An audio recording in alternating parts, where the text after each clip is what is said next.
Bien-aimés, soyez bénis au nom de Jésus-Christ de Nazareth. Nous allons ce soir adresser un sujet très important, je dirais même impératif pour la vie de tout chrétien. Nous allons aborder ou adresser le problème de l'iniquité dans les vies humaines. Le problème de l'iniquité. Bien-aimé, il est indispensable pour toute personne qui veut accomplir le but pour lequel il a été créé ici sur terre, de vaincre l'iniquité de sa vie. Et beaucoup de personnes ont cru que l'iniquité, c'est le péché, ou l'iniquité, c'est une transgression. Mais la Bible est très claire que le péché, la transgression et l'iniquité sont trois choses différentes. Nous pouvons le voir dans le livre de Psaume, chapitre 32, à partir du verset 5. David dit: « Je t'ai fait connaître mon péché. Je n'ai pas caché mon iniquité. J'ai dit, j'avouerai mes transgressions à l'Éternel. Et tu as effacé la peine de mon péché. » Donc vous voyez dans ce psaume, nous voyons qu'il y a trois types de choses qui nous privent de la gloire de Dieu. Comme la Bible nous dit dans le livre de Romains, que tous ont péché et sont privés de la gloire de Dieu. Il y a trois choses qui nous privent de la gloire de Dieu. Et ces choses, c'est le péché, l'iniquité et les transgressions. Et ces trois choses sont différentes. Lorsque tu confonds le péché à l'iniquité, tu confonds la transgression au péché, ou tu confonds la transgression à l'iniquité, tu vas te retrouver en train de ne pas adresser d'une manière effective ces trois choses qui te privent de la gloire de Dieu. Donc, qu'est-ce que c'est le péché? Le péché, c'est tout simplement désobéir à Dieu d'une manière involontaire ou par ignorance.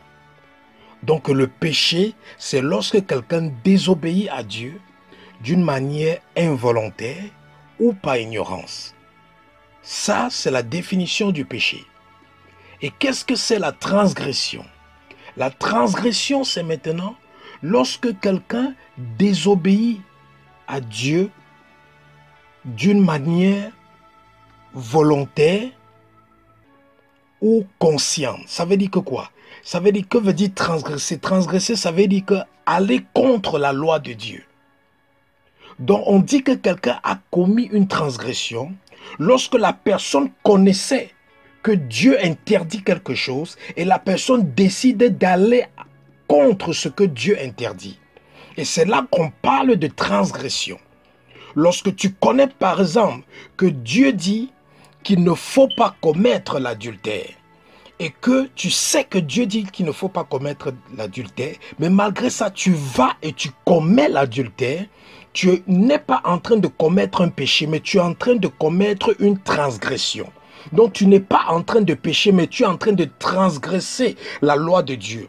Pourquoi? Parce que tu n'es pas ignorant de la parole de Dieu, tu n'es pas ignorant des commandements de Dieu, tu n'es pas ignorant des ordonnances, tu n'es pas ignorant des décrets de Dieu.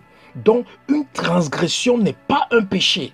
Et le péché n'est pas la transgression. On parle du péché lorsque quelqu'un a commis un acte de désobéissance envers Dieu, ou lorsque quelqu'un a commis un acte qui lui a privé de la gloire de Dieu, mais dans l'ignorance. Donc ça veut dire que cette personne ne savait pas que cet acte acte qu'elle était en train de poser, lui, devait lui priver de la gloire de Dieu, ou cette personne ne savait pas que cet acte qu'elle est en train de poser est une désobéissance face à Dieu. Mais maintenant, lorsque quelqu'un connaît la parole de Dieu, il sait qu'il ne faut pas mentir, mais il décide de mentir. Maintenant, on dit que cette personne a commis une transgression. Donc, cette personne a transgressé la loi de Dieu qui dit que tu ne mentiras pas. Et maintenant, la troisième chose maintenant, c'est l'iniquité. L'iniquité n'est pas la transgression. L'iniquité n'est pas le péché. Maintenant, l'iniquité, c'est quoi? L'iniquité, c'est quand une transgression devient maintenant comme le style de vie d'une personne. Ou alors, on peut dire que l'iniquité, c'est lorsque un péché devient le style d'une personne. L'iniquité, c'est aussi lorsque une personne a un caractère qui est la résultante du péché qu'il pratique constamment. Lorsque quelqu'un a un caractère qui est la résultante du péché qu'il pratique constamment, on dit que cette personne a l'iniquité dans sa vie. Et c'est cette iniquité qui amène cette personne à se comporter d'une mauvaise manière.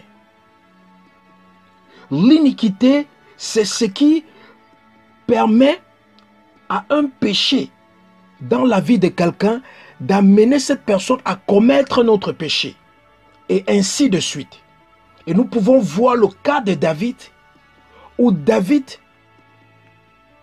premièrement, commet une transgression. Pourquoi? Parce qu'il convoite Bathsheba, qui est la femme de quelqu'un. Après avoir convoité Bathsheba, qui est la femme de quelqu'un, David maintenant, la convoitise l'amène maintenant dans un deuxième péché, qui est maintenant l'adultère. Il prend Bathsheba maintenant, il commet l'adultère avec elle. Et après avoir commis l'adultère avec Bathsheba, maintenant, cette transgression de l'adultère l'amène maintenant à un autre péché, qui est maintenant le meurtre.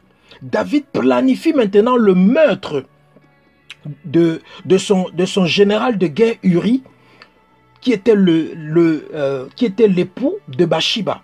Donc vous voyez comment un péché qui était une transgression que David a commis, qui était la convoitise, parce qu'il savait que tu ne dois pas convoiter la femme de quelqu'un, mais néanmoins David a convoité la femme de quelqu'un, et cette convoitise l'a amené à commettre l'adultère avec cette personne, et puis ça l'a amené à commettre un meurtre par rapport au mari de cette personne. Mais tout ça a commencé où? Tout ça a commencé au niveau de la transgression que David a commis au travers de la convoitise de Bathsheba. Donc l'iniquité, c'est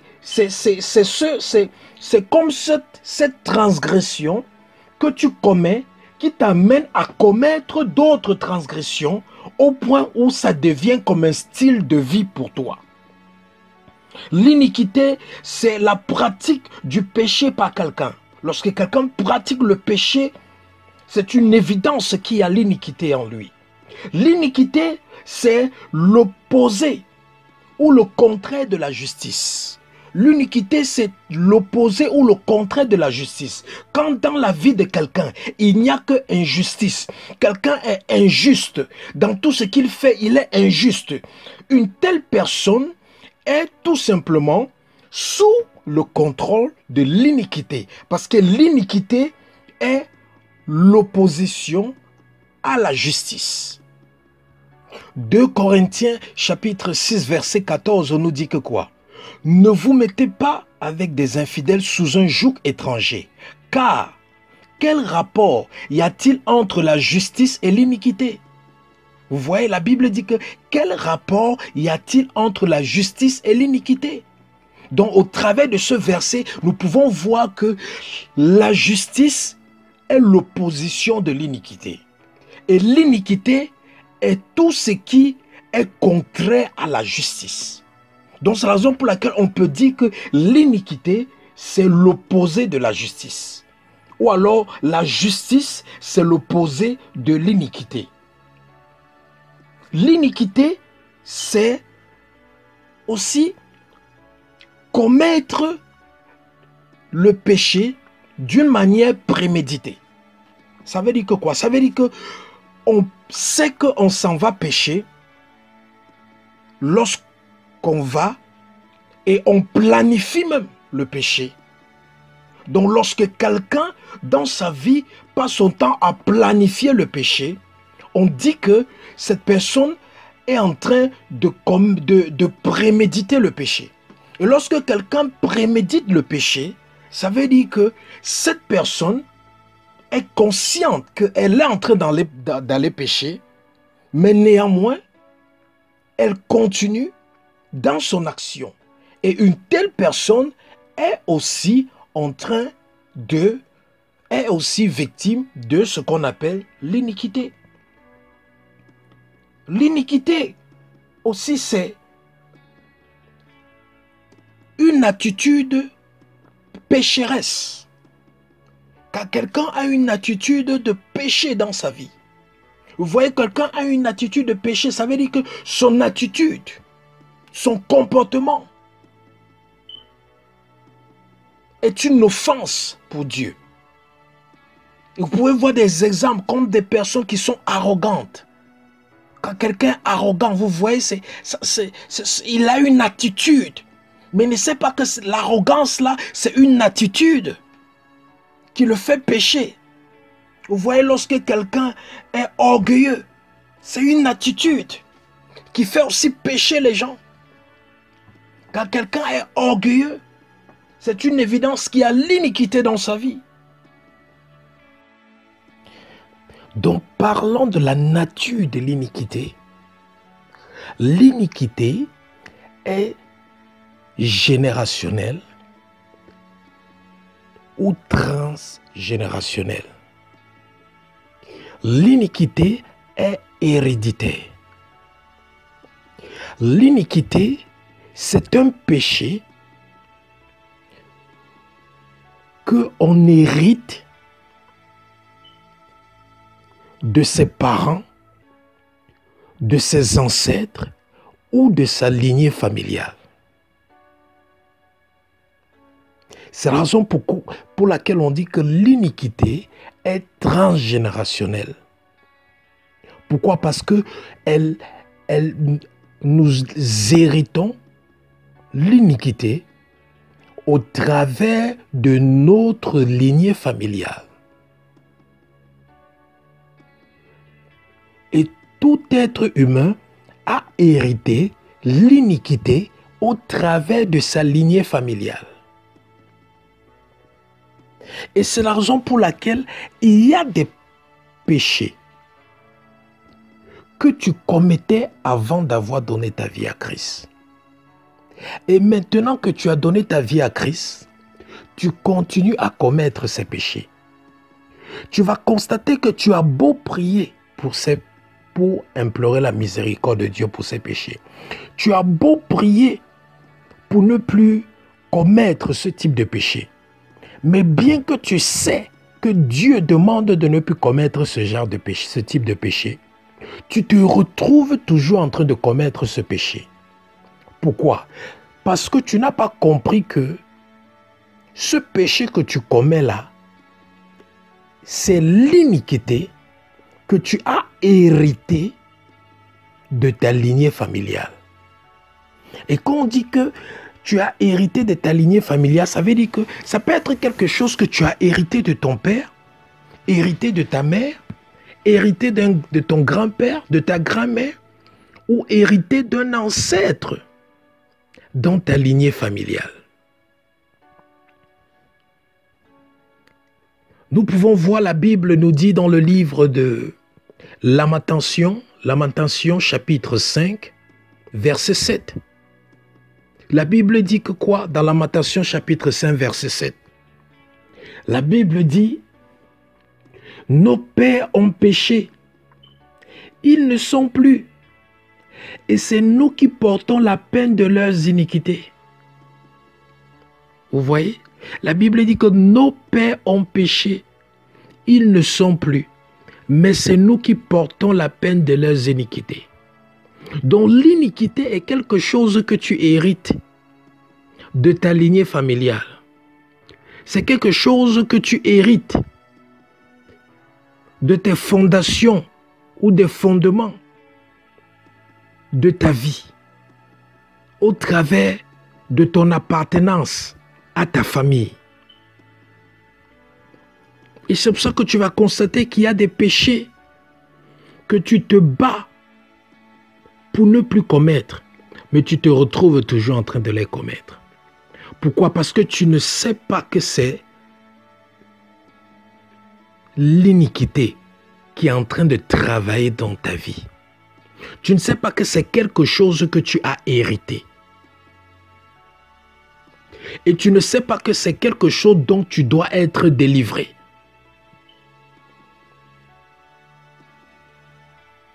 On pense que lorsque tout ce qu'on doit faire par rapport à l'iniquité, c'est juste demander pardon à Dieu, mais on ne sait pas qu'on doit être délivré de l'iniquité.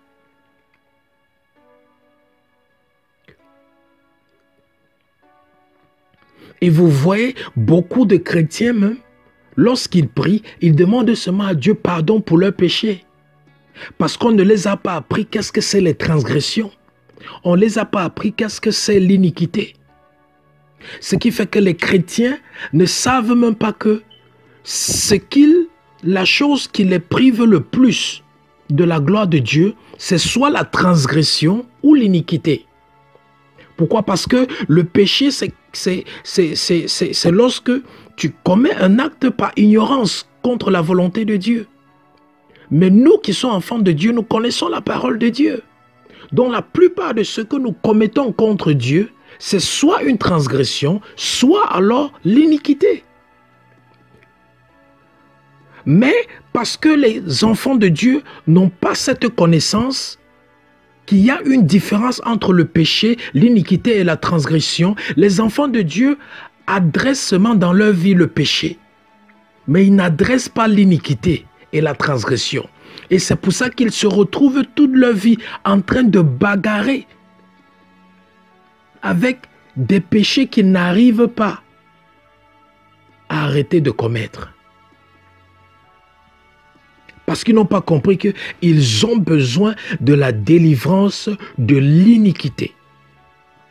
C'est pour ça que vous pouvez voir quelqu'un qui aime Dieu, qui a donné sa vie à Christ, qui aime Dieu de tout son cœur. Mais tous les jours, il bagarre avec la colère.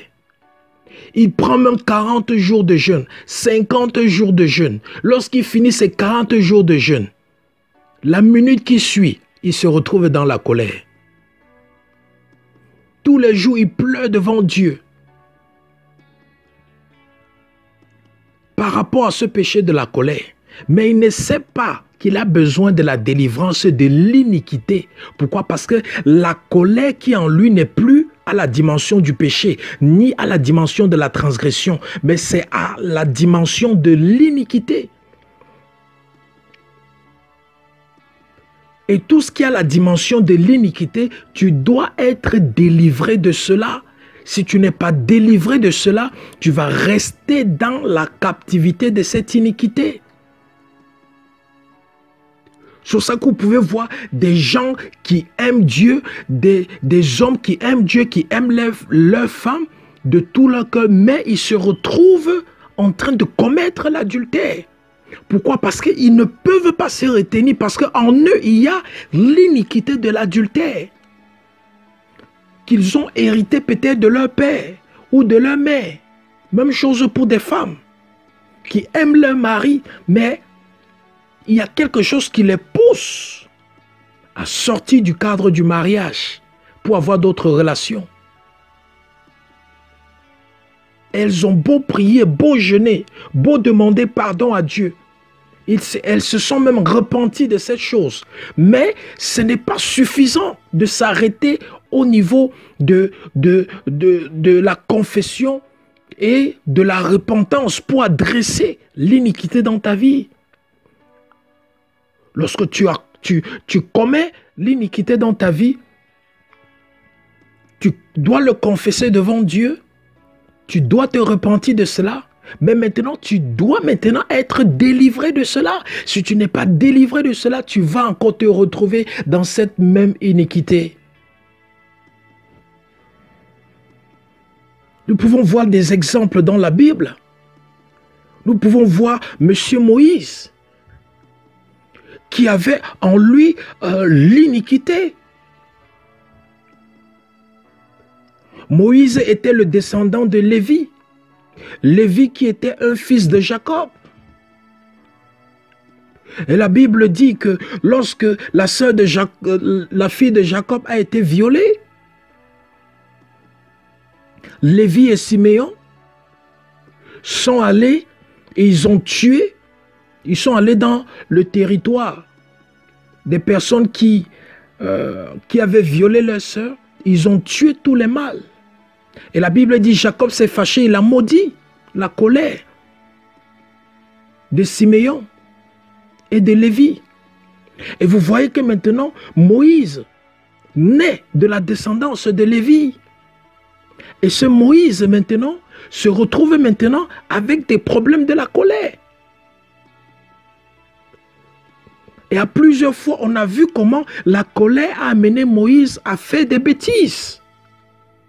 La première fois que Moïse part sur la montagne pour parler avec Dieu, lorsqu'il revient avec les tablettes des 10 commandements, parce qu'il a trouvé que le peuple était dans l'idolâtrie et tout, la Bible dit que Moïse s'est mis en colère. Il a cassé les tablettes que Dieu avait écrites avec ses propres doigts. Tout ça quoi? Sous l'effet de la colère. Maintenant, lorsqu'il est rentré la deuxième fois, il a fallu maintenant que Dieu lui dise ce qu'il devait écrire. Et nous voyons comment cette même colère empêche Moïse d'entrer dans la terre promise. Ça empêche Moïse d'accomplir sa destinée. Parce que Dieu lui dit, parle au rocher pour que l'eau sorte. Mais Moïse frappe le rocher sous l'effet de quoi? La colère.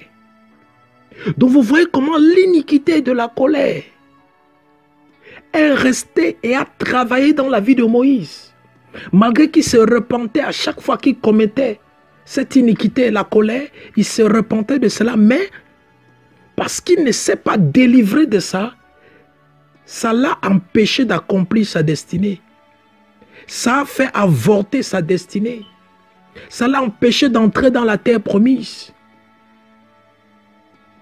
Parce que vous devez savoir, l'iniquité, c'est la chose la plus dangereuse. C'est l'iniquité qui va amener les chrétiens en enfer. Les chrétiens n'iront pas en enfer à cause du péché. Les chrétiens n'iront pas en enfer à cause d'une transgression. Mais les chrétiens iront en enfer à cause de l'iniquité. Parce que le péché, c'est lorsque tu commets un acte inconsciemment contre Dieu. La transgression, c'est lorsque tu vas contre la parole de Dieu ou tu vas contre le commandement de Dieu, mais après tu te repens. Mais l'iniquité, c'est quand tu vas contre le commandement de Dieu et tu continues à le faire. Tu continues à le faire. Tu continues à le faire. Tu continues à le faire. Et une preuve que c'est l'iniquité qui va amener les chrétiens en enfer. Qu'est-ce que la Bible nous dit dans le livre de Matthieu? Matthieu chapitre 7. Matthieu chapitre 7, versets 21 à 23. Qu'est-ce que ça dit? Ceux qui me disent, Seigneur, Seigneur, n'entreront pas tous dans le royaume des cieux. C'est Jésus-Christ qui parle. Mais celui-là seul qui fait la volonté de mon Père et qui est dans les cieux. Plusieurs me diront en ce jour-là, Seigneur, Seigneur, n'avons-nous pas prophétisé par ton nom? N'avons-nous pas chassé les démons par ton nom? Et n'avons-nous pas fait beaucoup de miracles par ton nom? Verset 23, suivez ça très bien. Alors, je leur dirai ouvertement, je ne vous connais pas. Je ne vous ai jamais connu. Retirez-vous de moi, vous qui commettez l'iniquité. Vous voyez maintenant? Jésus-Christ dira, je ne vous ai jamais connu. Retirez-vous de moi, vous qui commettez l'iniquité, pas le péché, pas la transgression. Parce que celui qui commet la transgression, il s'en repent.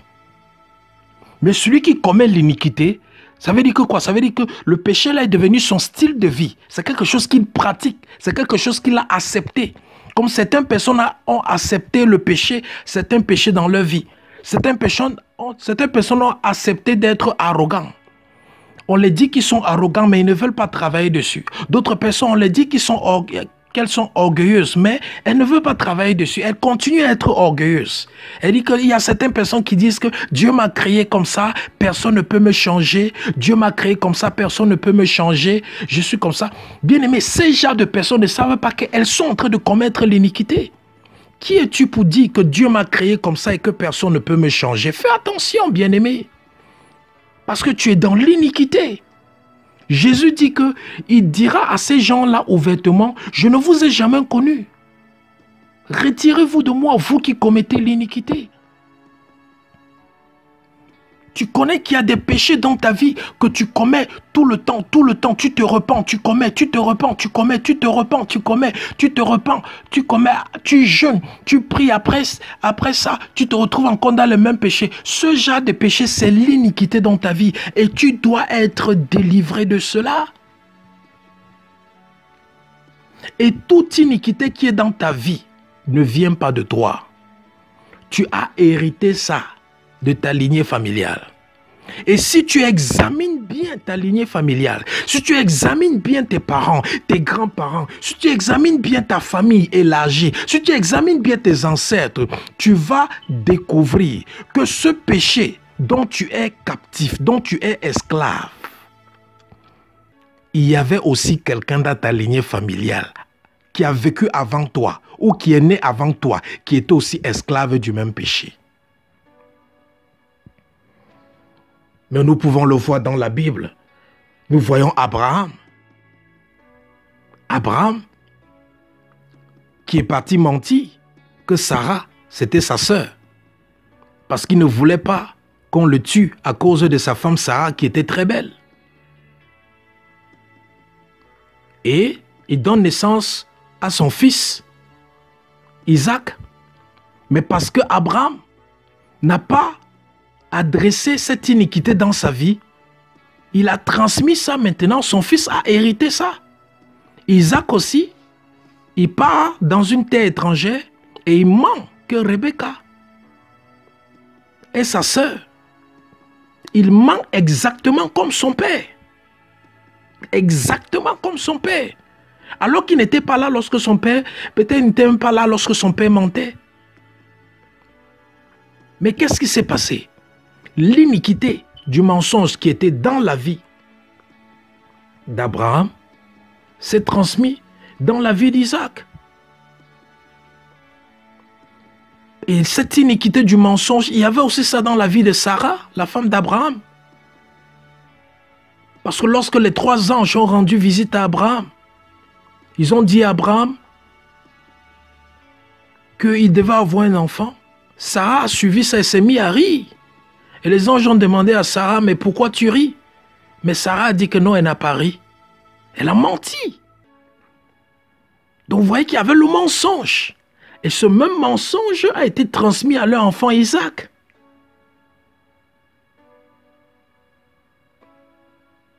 Ça a été transmis à leur enfant Isaac. Vous voyez David, son iniquité. Il avait, parmi ses iniquités, il y avait le problème du sexe, le problème sexuel, le manque de contrôle de sa vie sexuelle.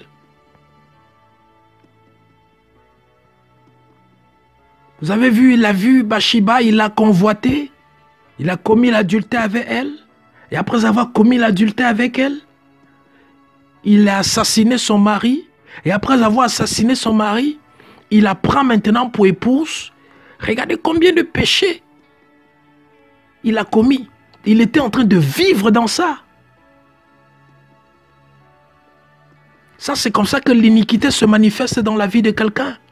Ça t'amène à commettre péché après péché, péché après péché. Ou alors ça t'amène à commettre transgression après transgression, transgression après transgression. Et ça devient ton style de vie. Le style de vie de David était devenu le péché. Juste au travers de la relation qu'il avait avec Bathsheba. Et vous voyez maintenant, David n'a pas adressé le problème de l'iniquité dans sa vie. Ce qui fait que maintenant, son fils Salomon se retrouve avec des centaines de femmes et de concubines. Vous voyez que l'iniquité qui a dérangé son père, qui a troublé la vie de son père, se retrouve en train de troubler maintenant ses enfants. Vous voyez comment maintenant Salomon il a hérité de l'iniquité de son père David. Vous voyez comment l'iniquité de David a aussi amené un enfant de David à aller coucher avec toutes les concubines de son père. Vous vous rendez compte? Il allait coucher avec toutes les concubines de son père. Un fils qui va coucher avec les femmes de son père. Mais où est-ce qu'il a hérité ça? Il a hérité cette iniquité de son père David.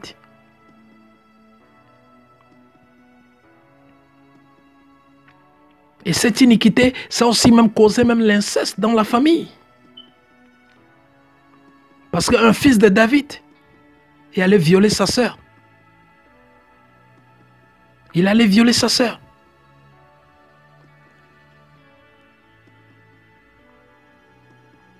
Et le fils, le frère de la fille de David qui a été violée est allé tuer son frère qui avait violé sa sœur.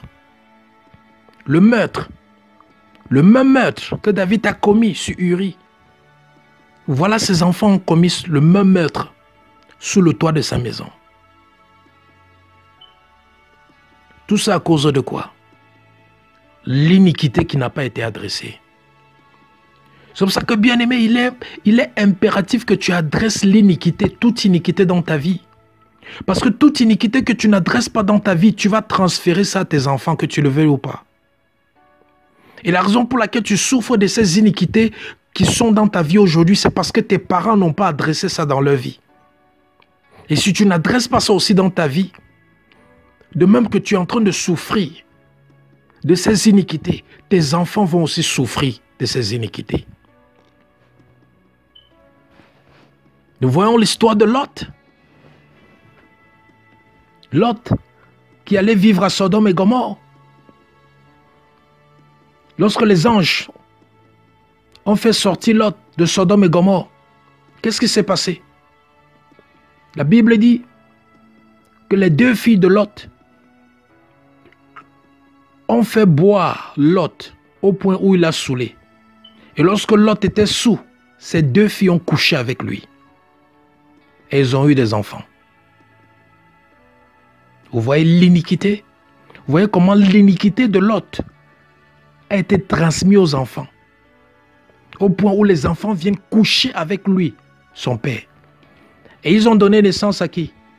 Un des enfants qui est né entre le rapport sexuel entre Lot et sa fille était Moab. Et vous pouvez lire dans la Bible, lorsqu'on parle du peuple de Moab, des grands sorciers, des grands pratiquants, des grands occultistes. On parle d'un roi de Moab dans la Bible qui était en train de perdre la bataille dans la guerre. Il a sacrifié son fils unique qui devait le remplacer au trône sur une muraille juste parce qu'il voulait sauver sa vie. D'où vient cette iniquité? Depuis Lot. Depuis Lot. Pourquoi? Il y avait l'iniquité dans la vie de Lot. Parce que quand Lot est sorti de la maison de son père, il n'a pas adressé l'iniquité qu'il y avait dans sa vie. Et cette iniquité l'a mené à Sodome et Gomorrhe, où il y avait toutes sortes d'immoralités. Et il y avait aussi la même iniquité dans la vie de sa femme. C'est la raison pour laquelle même lorsque sa femme était en train de sortir de Sodome et Gomorrhe, les anges ont dit ne regardez pas derrière. Mais sa femme, parce que l'iniquité était en elle, l'iniquité lui disait dont tu vas laisser tous tes biens à Sodome et Gomorrhe, et elle s'est retournée pour regarder derrière. Elle a été transformée en une statue de sel. À cause de quoi? L'iniquité.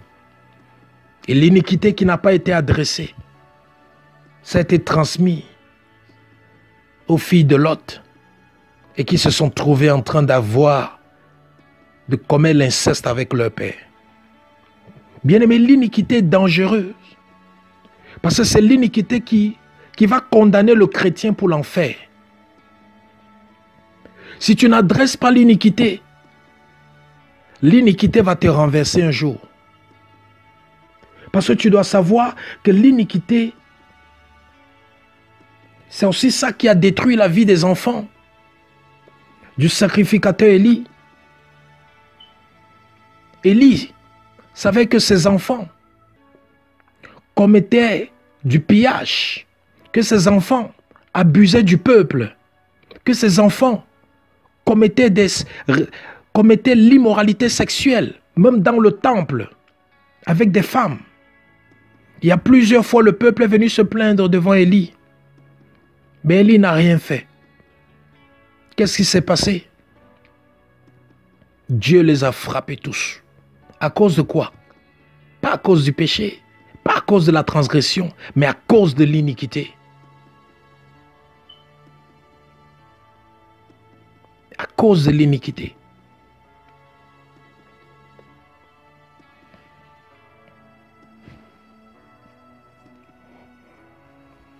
L'iniquité est très dangereuse. Pourquoi? Parce que l'iniquité, c'est comme la télécommande du royaume des ténèbres dans ta vie. L'iniquité qui est dans ta vie, c'est comme la télécommande du royaume des cieux, du royaume des ténèbres dans ta vie. Donc au travers de l'iniquité qu'il y a dans ta vie, le royaume des ténèbres est capable de te contrôler. On vous contrôle dans la sorcellerie au travers de l'iniquité qu'il y a dans votre vie. L'iniquité, c'est le nœud de l'envoûtement dans la vie des hommes. Lorsque les satanistes, les sorciers veulent envoûter quelqu'un, ils consultent les esprits familiers. Et les esprits familiers leur disent quelle est l'iniquité qui est dans la vie de cette personne. Et maintenant, ils utilisent l'iniquité qui est dans la vie de cette personne. Pour faire quoi? Comme nœud, pour envoûter la personne. Et cette personne peut beau parler en langue. Cette personne peut beau prier nuit et jour. Mais si cette personne n'a pas la connaissance que dans sa vie, il y a l'iniquité qui est utilisée comme nœud d'envoûtement, cette personne va demeurer esclave dans l'envoûtement. L'iniquité, c'est la porte des malédictions générationnelles et familiales. Certains d'entre vous, vous avez tellement brisé les malédictions générationnelles et familiales dans vos vies. Mais ça continue à opérer. Pourquoi? Parce qu'il y a encore l'iniquité que vous n'avez pas adressée dans vos vies. Et tant qu'il y a l'iniquité dans vos vies, au travers de cette iniquité, ces malédictions générationnelles et familiales ont le droit légal de continuer à affecter votre vie. L'iniquité, c'est comme la semence de la destruction dans ta vie. L'iniquité est comme la semence de la destruction dans ta vie. L'iniquité est comme une force interne qui tord ou qui dévie toute justice dans ta vie. L'iniquité, c'est comme une force interne qui tord ou qui dévie toute justice dans ta vie. Donc ça t'amène à dévier ou à tordre la justice. Et tu te retrouves maintenant dans l'injustice. Et tu te retrouves dans la pratique de l'injustice. Et tu te retrouves dans une vie injuste. L'iniquité, c'est l'arme la plus puissante que les esprits familiers utilisent contre ta vie. L'iniquité, c'est l'arme la plus puissante que les esprits familiers utilisent contre ta vie. C'est pour ça qu'il y a des démons que tu chasses tous les jours, ça passe, ça revient, ça passe, ça revient, ça passe, ça revient. Qu'est-ce qui les donne encore accès? Qu'est-ce qui les donne encore le droit légal de revenir? Pourquoi? Il y a en toi l'iniquité que tu n'as pas adressée. L'iniquité, c'est la cause de l'échec dans ta vie. L'iniquité, c'est la cause de l'échec dans ta vie. Quand il y a l'échec dans ta vie, c'est parce que l'iniquité est en train de travailler. L'iniquité, c'est ce qui active les scandales dans ta vie. L'iniquité, c'est ce qui active les scandales dans ta vie. L'iniquité, c'est comme le pont entre les puissances des ténèbres de la maison de ton père et de ta mère et toi. Donc l'iniquité, ça sert de pont ou ça sert de connexion entre les démons de la maison de ton père et ta mère et ta vie. Donc c'est au travers de l'iniquité que les démons de la maison de ton père et de ta mère, que les puissances de la maison de ton père et ta mère, que les esprits de la maison de ton père et ta mère ont accès à ta vie ou exercent une influence sur ta vie.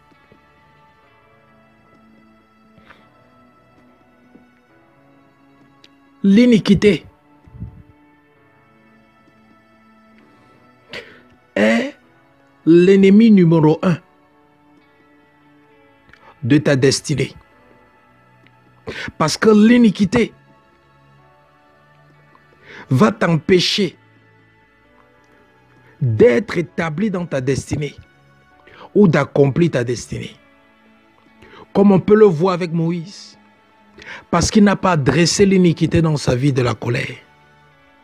Ça l'a empêché d'entrer dans sa destinée. Ça l'a empêché d'accomplir sa destinée. Et c'est pour ça que Dieu doit ôter l'iniquité dans ta vie avant même de t'établir dans ta destinée. Parce que toutes personnes qui ont été établies dans leur destinée sans avoir ôté, sans que leurs iniquités ont été ôtées, ces personnes ont toujours fini par échouer. Regardez Samson. Regardez Samson, comment il est mort. Il avait la puissance, il avait l'onction, mais regardez comment il est mort. Pourquoi? Parce qu'il passait son temps à commettre la transgression.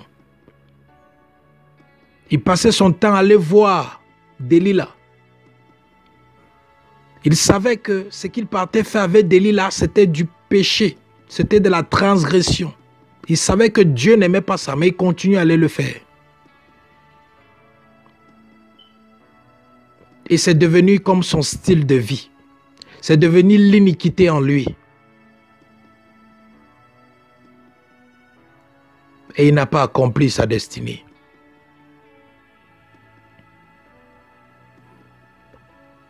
Même Dieu, avant d'utiliser son prophète Ésaïe, il a d'abord adressé l'iniquité dans sa vie.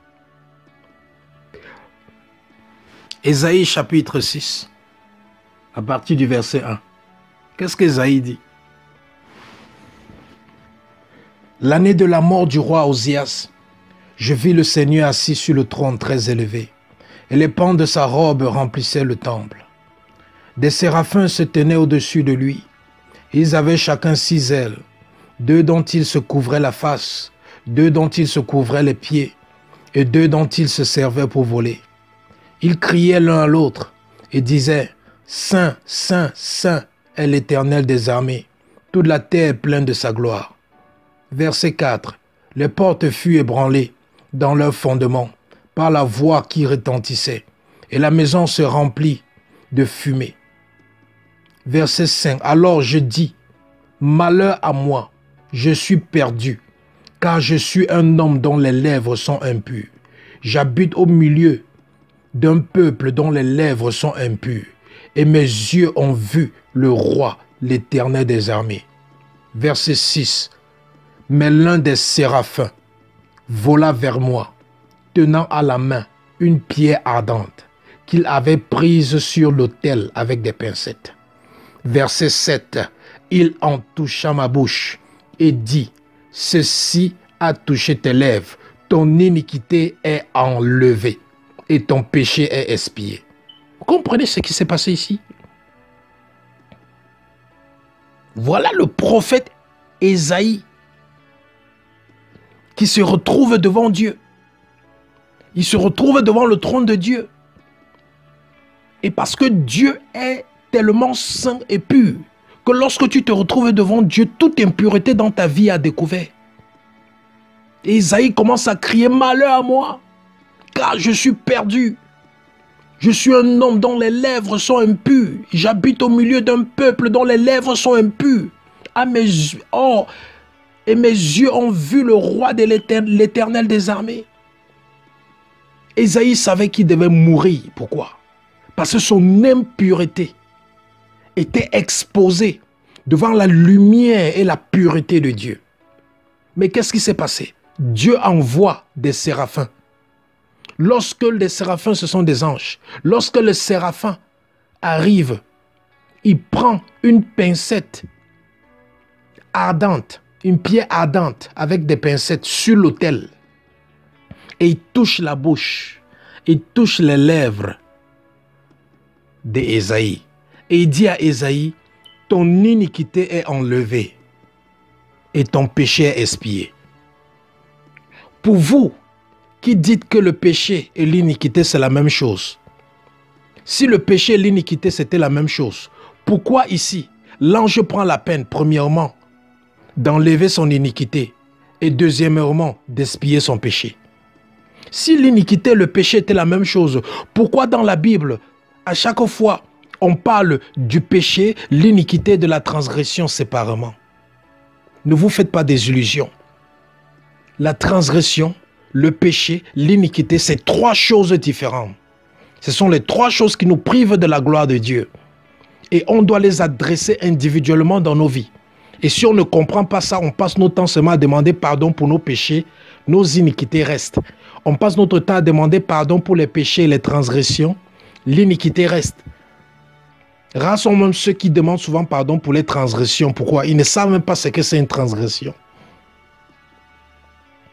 Mais vous voyez, l'ange a pris la peine d'enlever d'abord l'iniquité qui était sur Ésaïe. Ensuite d'expier son péché. Pourquoi? Parce que Ésaïe, qui était serviteur de Dieu, lui-même, il avait hérité les péchés de sa lignée familiale. Et c'est après avoir ôté son iniquité, expié ses péchés, que Dieu décide maintenant d'envoyer son serviteur Ésaïe. Et il dit au verset 8, « J'entends la voix du Seigneur disant, « Qui enverrai-je? Qui marchera pour nous? » Je répondis, « Me voici, envoie-moi. » Dieu ne pouvait pas envoyer Ésaïe tant qu'il n'avait pas expié son péché et tant qu'il n'avait pas enlevé son iniquité. Donc aujourd'hui, vous pouvez voir pourquoi beaucoup de chrétiens échouent dans leur mission. Vous pouvez voir pourquoi beaucoup de chrétiens échouent dans leur destinée. Vous pouvez voir pourquoi beaucoup de serviteurs de Dieu ou des servantes de Dieu échouent dans leur appel. Pourquoi? Ils n'ont pas pris la peine d'aller devant Dieu pour que Dieu enlève les iniquités. Et Jésus nous a dit dans Matthieu 7 qu'on a lu tout à l'heure, que le jour du jugement, il dira, « Arrière de moi, vous qui commettez l'iniquité. » Pas vous qui péchez, mais vous qui commettez l'iniquité. Donc vous dont l'iniquité n'a pas été enlevée, vous dont l'iniquité n'a pas été ôtée, vous qui n'avez pas été délivré de l'iniquité, arrière de moi, je ne vous connais pas. Bien-aimé, fais attention. Parce que lorsque l'iniquité travaille encore dans ta vie, il est probable que Jésus ne te connaît pas. Ce n'est pas moi qui dis, la Bible le dit dans Matthieu 7. Jésus dit, je le dirai, ceux qui diront, on a prophétisé, on a fait des miracles, on a chassé des démons, on a nourri les orphelins, on a nourri les veuves. Jésus dira, arrière de moi, vous qui commettez l'iniquité. Tu as fait toutes ces bonnes œuvres, mais tu as passé toute ta vie dans l'orgueil. Tu as fait toutes ces bonnes œuvres, mais tu as passé toute ta vie dans la colère. Tu as fait toutes ces bonnes œuvres, mais tu as passé toute ta vie dans le mensonge. Tu as fait toutes ces bonnes œuvres, mais tu as passé toute ta vie dans la convoitise. Tu as fait toutes ces bonnes œuvres, mais tu as passé toute ta vie à entretenir la jalousie. Tu as fait toutes ces bonnes œuvres, mais tu as passé toute ta vie à garder les rancunes. Tu as fait toutes ces bonnes œuvres, mais tu as passé toute ta vie à garder les gens dans ton cœur qui t'ont offensé. C'est ce que Jésus dira. C'est ça l'iniquité. Ces choses qui te privent de la gloire de Dieu. Tu es un super chrétien, tu es une super chrétienne, tu es un super serviteur de Dieu, tu es une super servante de Dieu. Tu aimes Dieu de tout ton cœur, tu œuvres pour Dieu, tu travailles pour Dieu, tu jeûnes comme une machine, tu pries comme un robot. Mais tu n'adresses pas l'iniquité. Et tu ne sais pas que c'est cette iniquité qui va te disqualifier le jour de l'enlèvement. Bien-aimé, c'est important d'adresser l'iniquité qui est dans ta vie. Ne pense pas que c'est un petit péché, il n'y a pas de petit péché. Tout péché qui est devenu l'iniquité dans ta vie, si tu n'adresses pas cela, ça va te coûter l'entrée au paradis. Ça va te coûter l'entrée au paradis.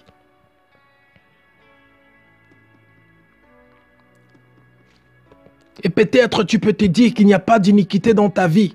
Mais je te dis une chose, bien-aimé, que l'iniquité c'est transgénérationnel, c'est quelque chose qu'on hérite. Tu peux avoir l'iniquité en toi, mais ça ne s'est pas encore manifesté. Laisse-moi te prendre un exemple. Un serviteur de Dieu au Nigeria. Il a commencé à servir Dieu à 24 ans. Il avait un ministère de sainteté et de sanctification. Jusqu'à l'âge de 70 ans, son ministère a grandi, c'était puissant. Il est resté dans son message de la sainteté et la sanctification que Dieu l'avait donné. Il a béni les milliers de personnes au travers de son ministère. Mais à l'âge de 70 ans, il a commis l'adultère avec une fille qui n'avait même pas 18 ans. Quelqu'un qui avait un ministère de sainteté, qui a prêché la sanctification et la sainteté jusqu'à l'âge de 24 ans, jusqu'à l'âge de 70 ans, qui avait un ministère solide, puissant. Mais à l'âge de 70 ans, il vient commettre l'adultère avec une fille qui n'a même pas 18 ans. Qu'est-ce qui s'est passé? A-t-il perdu la tête? A-t-il perdu la raison? Non, non, non, non, non, non, non, non. Il y avait l'iniquité en lui qu'il n'avait pas adressée. Lorsqu'il est allé pour la délivrance, l'homme de Dieu vers qui il est allé pour la délivrance lui a dit, parle-moi de ta famille. Il a dit, mon père, polygame. Mon grand-père, polygame. Mon arrière-grand-père, polygame. Voilà. Et le ministre de la délivrance, le serviteur de la délivrance, serviteur de Dieu de la délivrance lui a dit, c'est ça ton problème. Il y avait en toi l'iniquité de l'adultère. Il y avait en toi l'iniquité de la polygamie. Mais parce que tu étais un serviteur de Dieu, tu as combattu contre la polygamie. Mais parce que tu n'as pas adressé l'iniquité qui était en toi, ça s'est endormi, mais ça ne t'avait pas lâché. Ça attendait l'opportunité pour te frapper, pour créer un scandale, pour te faire chuter. Et c'est ce qui se passe dans la vie de beaucoup de personnes. Je le dis parce que toi, tu peux me dire en ce moment, toi qui m'écoutes, tu peux dire qu'il n'y a pas d'iniquité qui travaille dans ta vie. Tu peux dire que lorsque je regarde la vie de mes ancêtres, la vie de ma famille, la vie de mes parents, je ne vois aucun péché que je commets que eux ils commettaient, ou je ne suis dans aucune captivité dans laquelle eux aussi se trouvent. Mais fais attention. Peut-être c'est en toi, mais c'est en train de dormir. C'est la raison pour laquelle tu dois être délivré de ton iniquité. Tu dois prier, faire des prières de délivrance contre toute iniquité que tu as héritée. Que tu sois conscient ou inconscient de cela, tu dois prier contre ça. Parce que l'iniquité ne meurt pas. Soit tu le chasses de ta vie, soit il va te renverser. Il ne meurt pas. Il a attendu pour ce serviteur de Dieu jusqu'à l'âge de 70 ans, où il était déjà un peu faible physiquement, pour lui faire tomber. Nous pouvons le voir dans Acte 8. Acte 8, chapitre 12. La Bible nous parle de l'évangéliste Philippe qui allait en Samarie et qui a évangélisé. Et lorsqu'il a évangélisé en Samarie, il y avait un magicien qu'on appelait Simon. Et Simon, lorsqu'il a vu les prodiges que l'évangéliste Philippe opérait au travers du Saint-Esprit, la Bible dit que le sorcier Simon a aussi donné sa vie à Christ. Il a commencé à marcher derrière l'évangéliste Philippe. Et la Bible dit maintenant, à partir du verset 18, lorsque Simon vit que le Saint-Esprit était donné par l'imposition des mains des apôtres, il leur offrit de l'argent en disant, accordez-moi aussi ce pouvoir, afin que celui à qui j'imposerai les mains reçoive le Saint-Esprit. Verset 20 de Actes chapitre 8. Mais Pierre lui dit, que ton argent périsse avec toi, puisque tu as cru que le don de Dieu s'acquérait au prix d'argent. Il n'y a pour toi ni part ni lot dans cette affaire, car ton cœur n'est pas droit devant Dieu. Repens-toi donc de ta méchanceté et prie le Seigneur pour que la pensée de ton cœur te soit pardonnée, s'il est possible, car je vois que tu es dans un fiel amer et dans les liens de l'iniquité. Verset 24, Simon répondit, priez vous-même le Seigneur pour moi, afin qu'il ne m'arrive rien de ce que vous avez dit. Donc vous voyez, le verset 23 de Actes chapitre 8 nous dit que quoi? Ça nous dit que le sorcier Simon, qui avait donné sa vie à Christ, lorsqu'il a vu l'évangéliste Philippe rendre ministère, il a donné sa vie à Christ. Il était sérieux, il a sérieusement donné sa vie à Christ. Et il commençait à marcher derrière l'évangéliste Philippe. Sûrement, il portait même son sac. Mais lorsqu'il voit maintenant, lorsque les pierres sont arrivées à Samarie, ils ont commencé à imposer les mains aux gens et les gens ont reçu le Saint-Esprit. Lorsque maintenant, Simon a vu ça, l'iniquité qu'il y avait dans sa vie, il avait donné sa vie à Christ, mais il n'avait pas encore été délivré de l'iniquité. Donc, lorsqu'il a vu ça, l'iniquité qu'il y avait dans sa vie, là maintenant, donnait une mauvaise pensée dans son cœur. Et la pensée là, c'était que quoi? Propose de l'argent à l'apôtre Pierre pour qu'il te donne aussi la capacité de prier sur les gens pour qu'ils reçoivent le Saint-Esprit. Et lorsqu'il vient faire ses propositions à l'apôtre Pierre en lui disant voici de l'argent, donne-moi aussi la capacité de prier pour les gens afin qu'ils reçoivent le Saint-Esprit. Pierre lui a dit dans le verset 23 que que je vois que tu es dans un fiel amer et dans les liens de l'iniquité. Donc, si Simon avait donné sa vie à Christ, mais parce qu'il n'avait pas encore été délivré de son iniquité, il était encore dans les liens de l'iniquité. Donc c'est la raison pour laquelle quand je vous dis que tu dois être délivré de l'iniquité, ce ne sont pas des paroles vaines. Même la Bible nous montre qu'il y a les liens de l'iniquité. La Bible nous montre que Simon a donné sa vie à Christ, mais il était dans les liens de l'iniquité. Et c'est ce qui arrive à beaucoup de chrétiens. On a donné sa vie à Christ, mais il y a encore des péchés qu'on pratique quotidiennement dans nos vies. On aime Dieu, mais il y a encore des péchés qu'on pratique dans nos vies. On connaît que Dieu demande de faire certaines choses, mais on refuse. Et parce qu'on refuse cela, on reste dans l'iniquité. Même comme des personnes qui ne payent pas la dîme. Ils se disent chrétiens, mais ils refusent de payer la dîme. Ils ne savent pas qu'ils sont dans l'iniquité. Ils sont en train de désobéir à Dieu. Et tous les jours, ils vivent leur vie chrétienne. Ils ne payent pas leur dîme et ils espèrent qu'ils seront bénis par Dieu.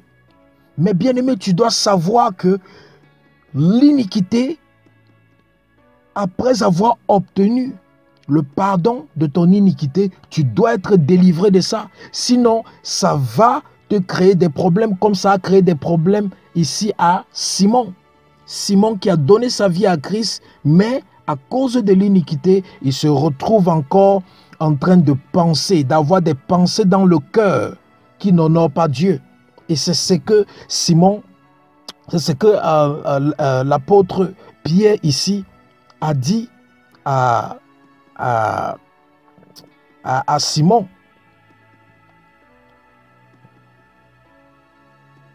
Et dans ce cas que nous sommes en train de lire, quelle était l'iniquité de Simon? L'iniquité de Simon, c'était quoi? C'était la méchanceté. Et vous pouvez le lire au verset 22. Au verset 22, qu'est-ce que Pierre dit?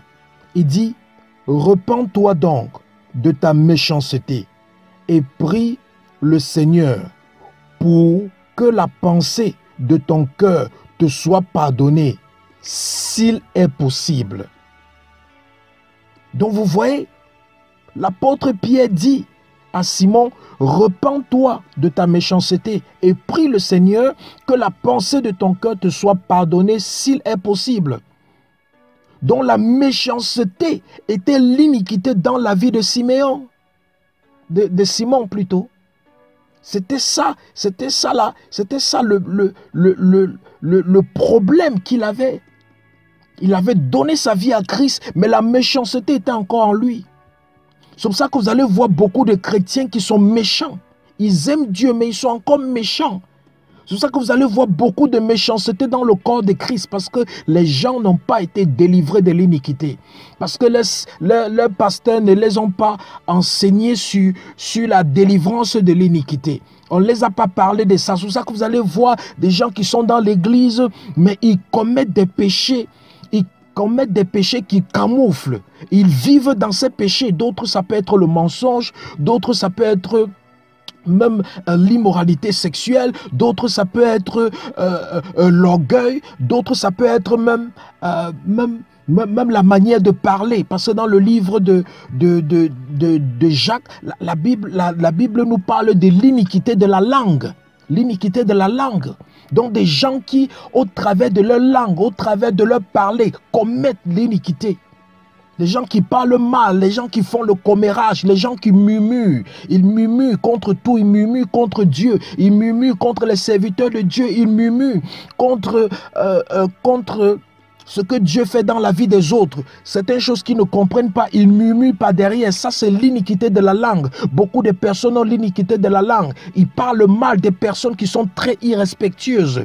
Ces personnes parlent aux autres comme des animaux. Ils parlent aux autres comme si tous les autres étaient des êtres inférieurs à elles. Ça, c'est l'iniquité de la langue. Donc l'iniquité, c'est évident dans la vie de beaucoup de personnes. Et l'iniquité est très dangereuse parce que, bien aimé, tu dois savoir que même Dieu dit dans le livre, même Dieu dit dans le livre d'Exode, chapitre 34, je pense à partir du verset 7, Exode chapitre 34 à partir du verset 7, qu'est-ce qu'il est écrit? Il est écrit que Dieu punit l'iniquité des pères sur les enfants jusqu'à la 3e et la 4e génération. Vous vous rendez compte? Dieu punit l'iniquité des pères sur les enfants jusqu'à la 3e et la 4e génération. Qu'est-ce qu'il punit? L'iniquité. C'est pour ça que je te disais que l'iniquité que tu n'adresses pas dans ta vie, Dieu va punir tes enfants pour cette iniquité. Dieu va te punir, mais il va aussi punir tes enfants jusqu'à la 4e génération pour la même iniquité que tu es en train de commettre aujourd'hui. Et toi aujourd'hui, tu peux être en train d'être puni par Dieu à cause de l'iniquité de tes ancêtres parce qu'ils n'ont pas adressé cela dans leur vie. Parce que l'iniquité t'empêchera de recevoir de Dieu. L'iniquité empêchera que tes prières soient exaucées. Beaucoup d'entre vous, vous priez. Vous avez la foi lorsque vous priez. Vous savez que ce que vous demandez à Dieu, vous avez le droit de le demander à Dieu. Mais Dieu n'exauce pas vos prières. Pourquoi? À cause de l'iniquité. La plupart des prières des chrétiens est bloquée à cause de l'iniquité. Les chrétiens prient, ils ont la foi. Les chrétiens prient avec assurance. Les chrétiens prient avec autorité. Mais ils ne savent pas que dans leur vie, il y a l'iniquité. Et cette iniquité empêche Dieu de répondre à les prières. Et nous pouvons le voir dans la parole de Dieu. Dans Somme 66, du verset 18 au verset 20. Somme 66, verset 18 au verset 20. Qu'est-ce que ça dit? David dit, « Si j'avais conçu l'iniquité, Dieu ne m'aurait pas exaucé. Mais Dieu m'a exaucé. Il a été attentif à la voix de ma prière. » Vous comprenez ce que David dit? Que si j'avais conçu l'iniquité, Dieu ne m'aurait pas exaucé. Mais Dieu m'a exaucé et il a été attentif à la voix de ma prière. Donc, bien aimé, lorsqu'il y a l'iniquité dans ta vie, Dieu ne peut pas t'exaucer. Même si tu pries, tu as la foi, Dieu ne peut pas t'exaucer lorsqu'il y a l'iniquité dans ta vie. L'iniquité dans ta vie empêche Dieu de t'exaucer. C'est pour ça que tu dois adresser l'iniquité dans ta vie pour que la plupart des prières que tu as faites depuis des années soient exaucées par Dieu. La Bible nous dit dans le livre de Romains, chapitre 6, verset 13, que ne livrez pas vos membres au péché comme des instruments d'iniquité, mais offrez vos membres comme des instruments de justice. Vous voyez Dieu qui dit, ne livrez pas vos membres au péché comme des instruments d'iniquité. Quand tu livres tes membres au péché, tes membres deviennent des instruments d'iniquité. Ta vie devient un instrument d'iniquité. Lorsque tu pratiques le péché, ta vie devient un instrument ou un agent de l'iniquité.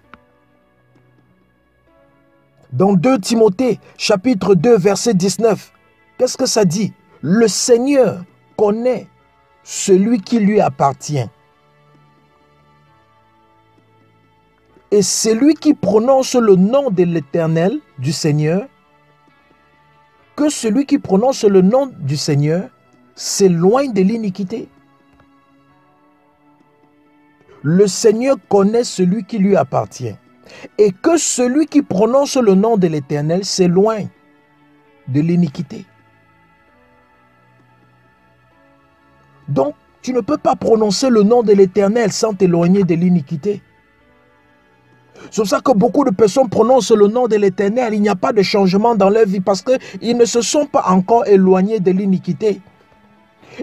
Et tu ne peux pas appartenir à Dieu tant que tu n'étais pas encore éloigné de l'iniquité parce que la Bible dit ici que le Seigneur connaît ceux qui lui appartiennent et que celui qui prononce le nom du Seigneur doit s'éloigner de l'iniquité. Pour appartenir à Dieu, il faut totalement adresser l'iniquité qui est dans ta vie. L'iniquité, c'est un mystère. C'est ce que la Bible nous dit dans le livre de 2 Thessaloniciens chapitre 2, à partir du verset 7, qu'est-ce que ça dit? Car le mystère de l'iniquité agit déjà. Vous comprenez? La Bible dit que car le mystère de l'iniquité agit déjà. Il faut seulement que celui qui le retient encore ait disparu. Et alors paraîtra l'impie que le Seigneur Jésus-Christ détruira par le souffle de sa bouche et qu'il anéantira par l'éclat de son enlèvement. L'apparition de cet impie se fera par la puissance de Satan, avec toutes sortes de miracles, de signes et de prodiges mensongers, et avec toutes les séductions de l'iniquité pour ceux qui périssent parce qu'ils n'ont pas reçu l'amour de la vérité pour être sauvés. Donc dans ce passage, Dieu nous fait comprendre que le mystère de l'iniquité agit déjà. C'est déjà en train de détruire les vies. Depuis des années, ça détruit les vies. Depuis des années, ça amène les enfants de Dieu en enfer. C'est la raison pour laquelle tu dois adresser cela dans ta vie d'une manière farouche, sans négociation. Comment être délivré de l'iniquité? Comment être délivré de l'iniquité? Premièrement, tu dois donner ta vie à Christ. Tu ne peux pas être délivré de l'iniquité si tu ne donnes pas ta vie à Christ. Parce que de toi-même, tu ne peux pas te délivrer. Ce n'est qu'au travers de Jésus-Christ que tu peux recevoir la délivrance de l'iniquité. La Bible nous dit dans le livre d'Ésaïe, Ésaïe chapitre 53, verset 5, la Bible dit que Jésus a été blessé pour nos péchés, brisé pour nos iniquités. Donc Jésus a été blessé pour tes péchés. La désobéissance envers Dieu, par ignorance. Et maintenant, Jésus a été brisé pour tes iniquités. La désobéissance envers Dieu. Dans la connaissance. Parce que ce que les chrétiens n'ont pas compris, c'est que Jésus est venu pour adresser 3 choses dans nos vies. Et ces 3 choses-là, c'est 3 types de désobéissance. Et ces 3 types de désobéissance, c'est ce qui nous prive de la gloire de Dieu. Le premier type de désobéissance, c'est le péché. Tu désobéis à Dieu inconsciemment. Deuxième type de désobéissance, c'est la transgression. Tu désobéis à Dieu volontairement.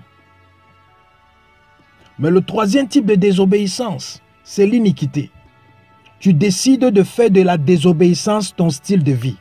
Donc tu décides de vivre dans la désobéissance constamment et quotidiennement. Et Jésus est venu nous délivrer de ces 3 types de désobéissance. Et l'iniquité, c'est le niveau ou le degré de désobéissance le plus pire. L'iniquité, c'est comme le degré ou le niveau de désobéissance le plus pire. Parce que du péché, on va à la transgression. De la transgression, on se retrouve dans l'iniquité. Donc Jésus-Christ est venu adresser ces 3 choses. C'est la raison pour laquelle lorsque tu rentres dans la Bible, dans le livre de Exode chapitre 12, quand la Bible parle de l'institution de la Pâque, vous voyez, Dieu dit à Moïse de donner comme instruction au peuple qu'ils doivent immoler un anneau. Et qu'après avoir immolé l'anneau, ils doivent prendre le sang de cet anneau et ils doivent appliquer le sang de cet anneau sur 3 choses. La première chose, c'est quoi? Ils doivent appliquer le sang de cet anneau sur les 2 poteaux de la porte. Et la troisième chose sur laquelle ils doivent appliquer le sang de l'anneau, c'est sur le linteau de la porte. Et Dieu leur donne cette cette instruction avec précision. Donc, appliquez le sang de Jésus sur les 3 parties. Les deux poteaux de la porte et sur le linteau de la porte. Si maintenant un enfant de Dieu partait seulement appliquer le sang de Jésus sur les 2 poteaux, et il n'appliquait pas le sang de l'agneau, sur le linteau de la porte, la Bible dit que le destructeur qui était supposé passer devait entrer et détruire ou causer la mort dans cette maison. Parce que dans le verset 7 de Exode 12, qu'est-ce que ça dit? Ça dit dans le verset 7 de Exode 12, on prendra de son sang et on en mettra sur les 2 poteaux et sur le linteau de la porte des maisons où on le mangera. Donc on prendra de son sang et on en mettra sur les 2 poteaux et sur le linteau de la porte des maisons où on le mangera. Et si on part au verset 13, ça dit, le sang vous servira de signe sur les maisons où vous serez. Je verrai le sang et je passerai par-dessus vous et il n'y aura point de plaie qui vous détruise quand je frapperai le pays d'Égypte. Parce que, bien-aimé, lorsqu'il y a l'iniquité dans ta vie, tu es condamné à être frappé par Dieu. C'est pour ça que ceux qui n'adressent pas l'iniquité dans leur vie et qui meurent, ils partent en enfer.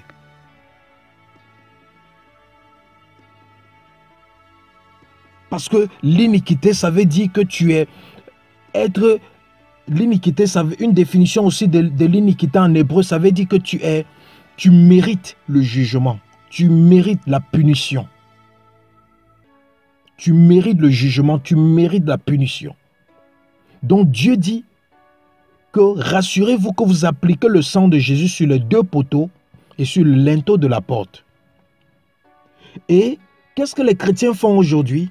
Ils ne savent pas que ces 3 choses-là, c'était la représentation du péché, de la transgression et de l'iniquité que Dieu voulait adresser dans nos vies.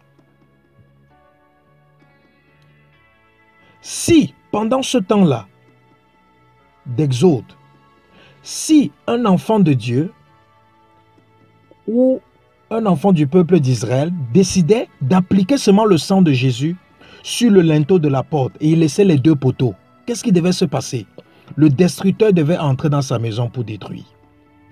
Ou si un enfant de Dieu décidait d'appliquer le sang de l'agneau juste sur les 2 linteaux de la porte et il laissait sur les 2 poteaux et il laissait le linteau, qu'est-ce qui devait se passer?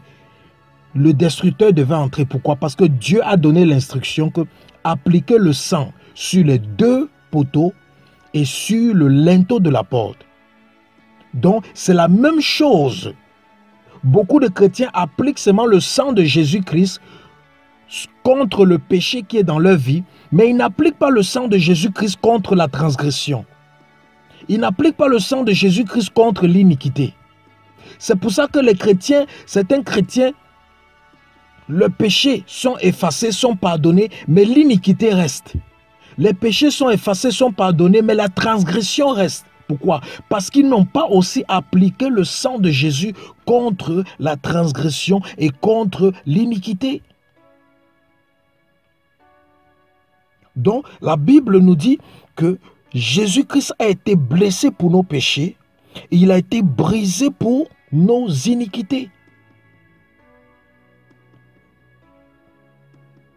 Donc, que faire pour sa délivrance? Qu'est-ce que la Bible nous dit dans le livre de 1 Jean? Premier épître de Jean, chapitre 1, verset 9. Qu'est-ce que la Bible dit? Que si nous confessons nos péchés, Dieu est juste et fidèle pour nous pardonner de nos péchés et pour nous purifier de nos iniquités. Vous voyez? Vous voyez?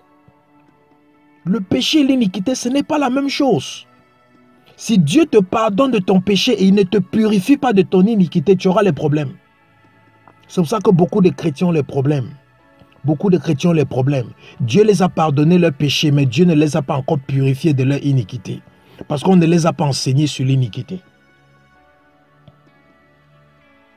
Donc, pour être délivré de l'iniquité, premièrement, il faut donner ta vie à Christ. Deuxièmement, il faut croire que Christ a été blessé pour tes péchés et qu'il a été brisé pour tes iniquités. Troisièmement, il faut savoir que c'est avec le sang de Jésus-Christ que tu vas te délivrer de l'iniquité. Car c'est le sang de Jésus-Christ qui nous a été donné afin que, au travers de ce dernier, nous puissions être délivrés de l'iniquité. De même que tu appliques le sang de Jésus pour effacer tes péchés, tu dois aussi appliquer le sang de Jésus pour faire quoi?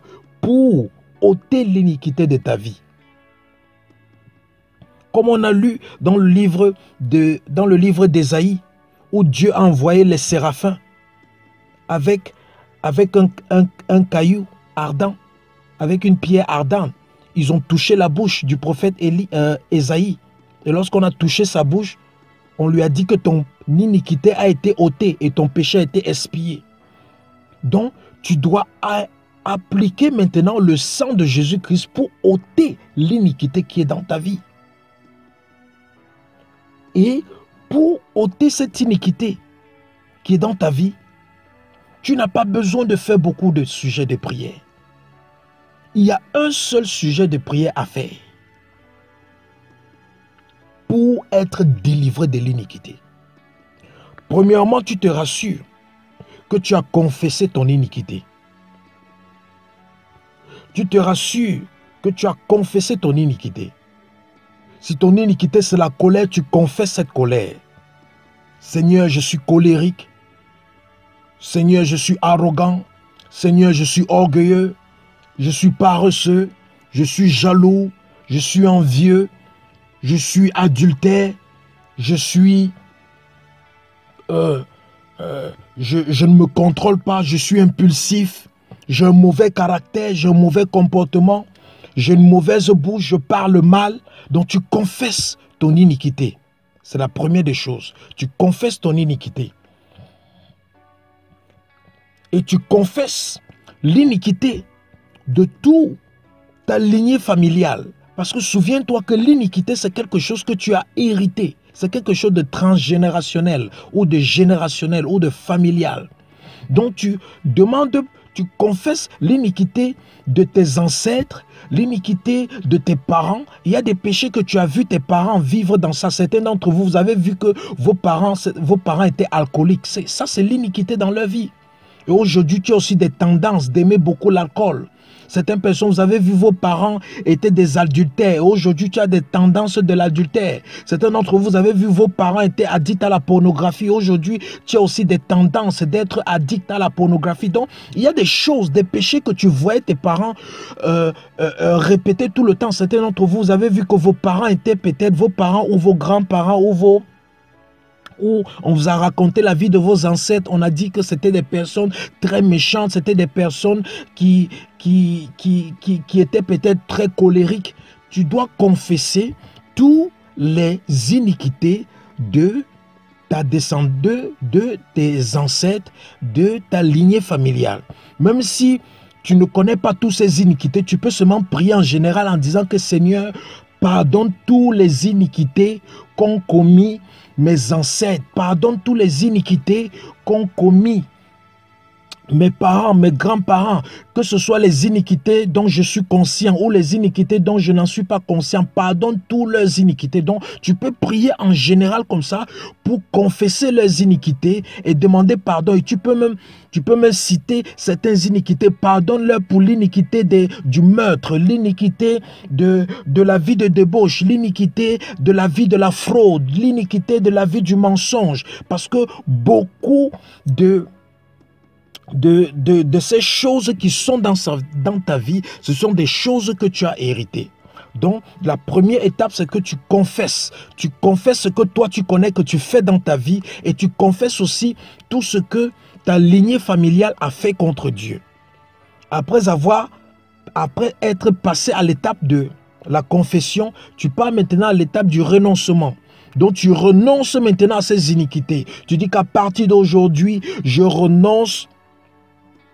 À partir d'aujourd'hui, je renonce à l'alcoolisme, je renonce à l'orgueil, je renonce à la colère, je renonce à tous ces choses. Donc, tu commences à renoncer à ces iniquités dans ta vie. Tu dis, je renonce à toute iniquité que j'ai héritée de mon père, de ma mère. Je renonce à toute iniquité que j'ai héritée des membres de ma famille. Je renonce à tout cela au nom de Jésus-Christ. Je renonce à toute iniquité que j'ai héritée de mes ancêtres, de ma lignée familiale. Donc tu commences à renoncer au nom de Jésus. Tu dis, je renonce au nom de Jésus. Tu les cites, tout ce que tu as vu dans la vie des membres de ta famille qui étaient négatifs, des captivités dans lesquelles ils se trouvaient. Tu commences à renoncer cela. Tu commences à renoncer cela au nom de Jésus. Tu commences à renoncer cela au nom de Jésus. Tu commences à renoncer cela au nom de Jésus. Tu commences à renoncer cela.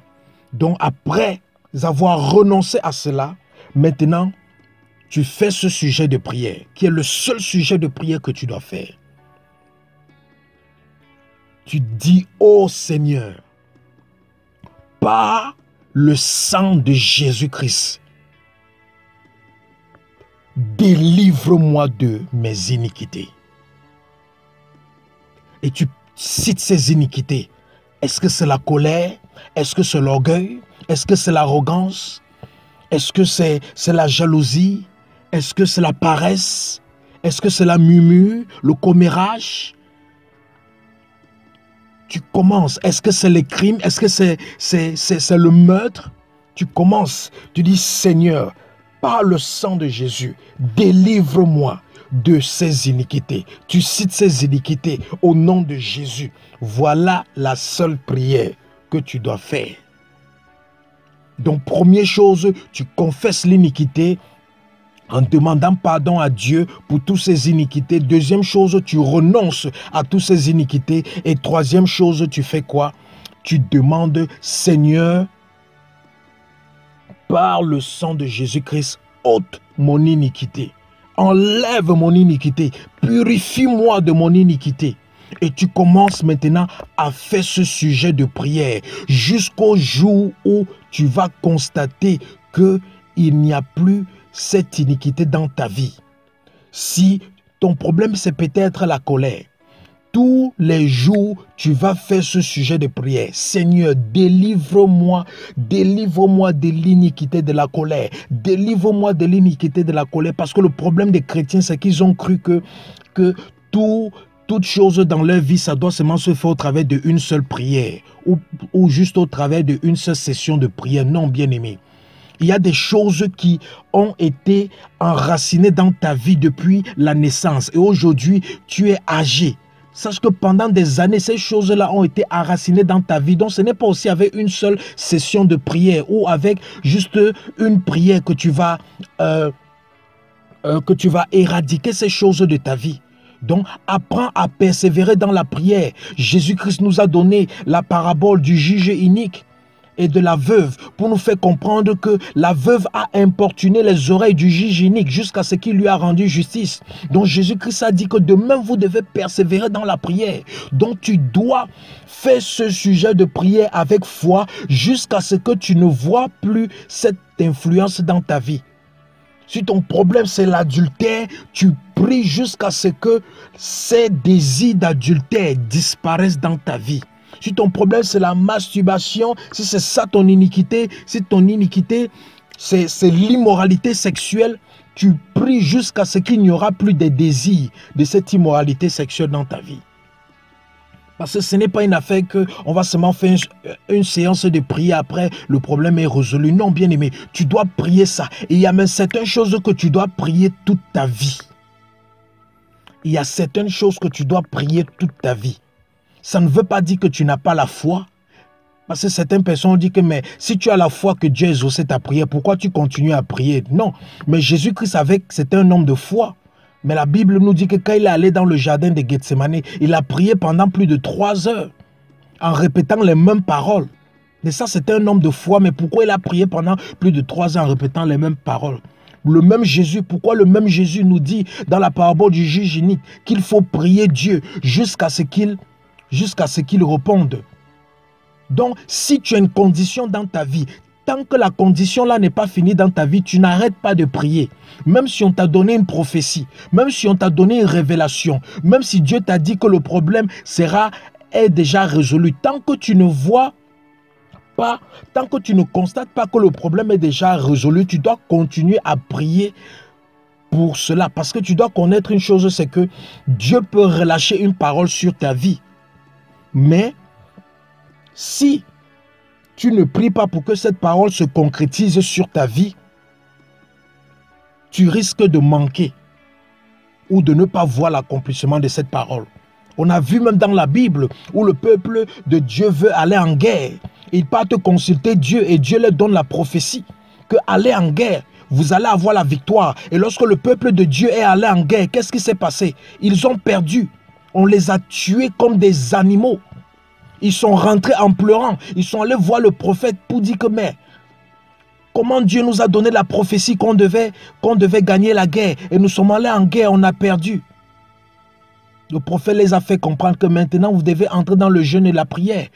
Et la Bible dit qu'ils se sont humiliés dans le jeûne et la prière. Lorsqu'ils sont repartis en guerre, ils ont battu l'ennemi et anéanti l'ennemi. Qu'est-ce qui s'est passé? Dieu les avait donné la prophétie. Dieu les avait donné la prédiction. Dieu les avait donné le feu vert. Dieu les avait donné le signe de la victoire. Mais ils sont allés croiser les mains. Et c'est ça le problème des chrétiens. Dieu nous a donné des promesses sur nos vies par rapport à l'héritage qu'on a en Christ. Mais nous croisons les mains.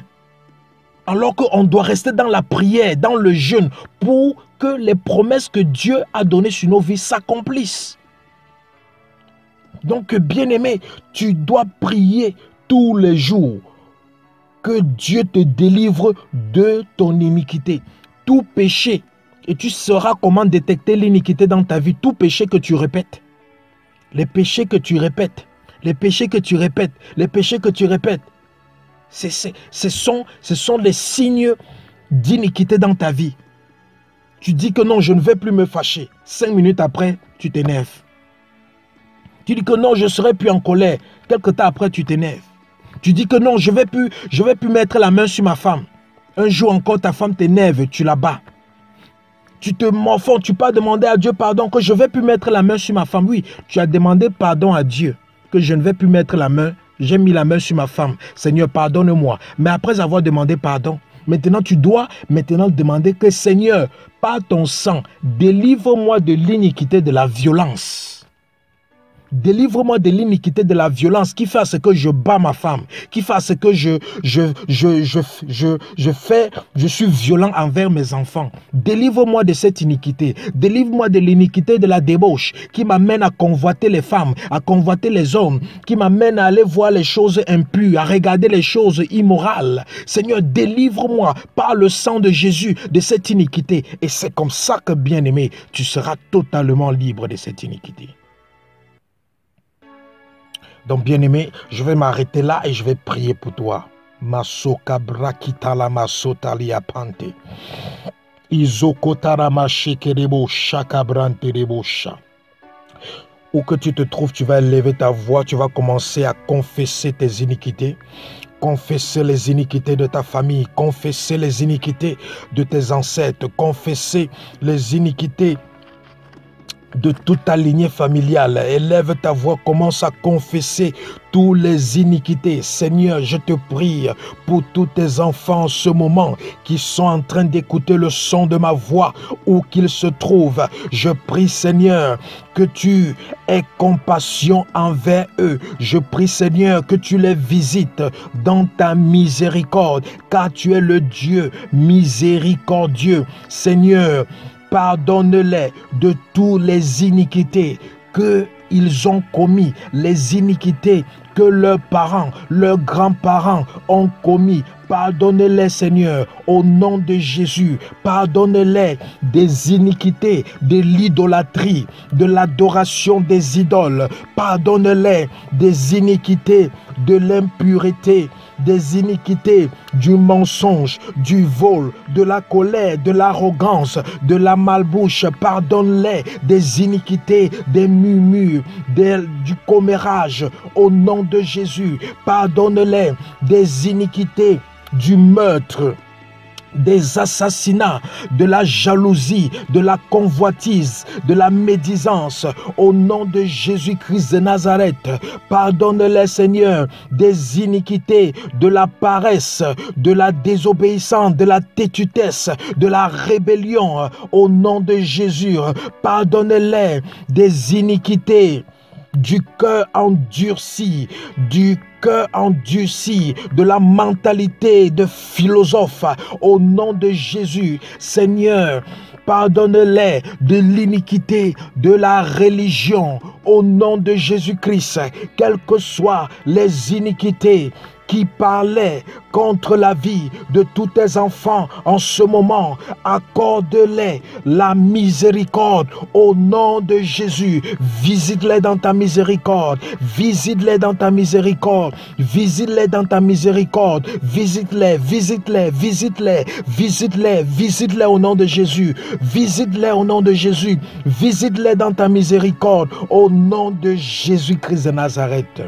Bien-aimé, maintenant tu vas renoncer à ces iniquités. Tu connais l'iniquité qu'il y a dans ta vie. Tu vas lever ta voix. Tu vas dire, je renonce à toute iniquité dans ma vie. Au nom de Jésus, je renonce à toute iniquité dans ma vie. Au nom de Jésus, élève ta voix et commence à renoncer. Commence à renoncer. Commence à renoncer. Renonce à toutes les iniquités qui sont dans ta vie.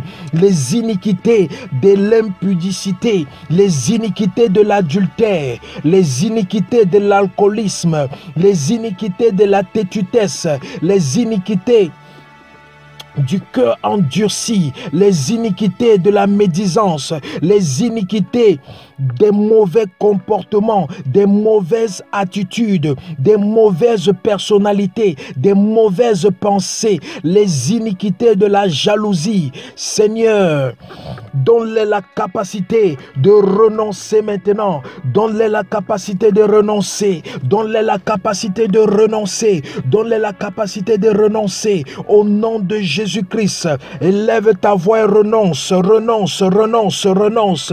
Renonce à toutes ces iniquités. Renonce à toutes ces iniquités qui étaient utilisées par le monde des ténèbres pour détruire ta vie, pour te maintenir dans l'échec. Renonce à ces iniquités qui étaient utilisées dans le monde des ténèbres pour t'influencer par des malédictions familiales et générationnelles. Renonce à ces iniquités qui étaient utilisées dans ta vie pour déformer toutes sortes de justice en injustice. Au nom de Jésus, renonce à toute iniquité qui était dans ta vie, qui servait d'arme pour les esprits familiers d'opérer en toi. Renonce à toutes ces iniquités qui étaient les sources de scandale, d'humiliation, de honte dans ta vie. Renonce à toutes ces iniquités qui causaient l'échec dans ta vie.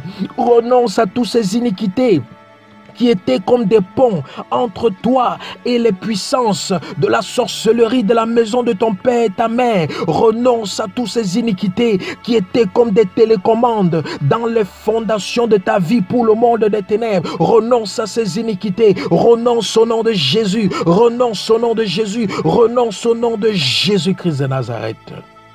Alléluia. Bien-aimé, maintenant nous allons prier. Tu vas crier maintenant ce sujet de prière de tout ton cœur. Tu vas dire, ô Seigneur, par le sang de Jésus, délivre-moi de mes iniquités. Au nom de Jésus, ô Seigneur, par le sang de Jésus, délivre-moi de mes iniquités.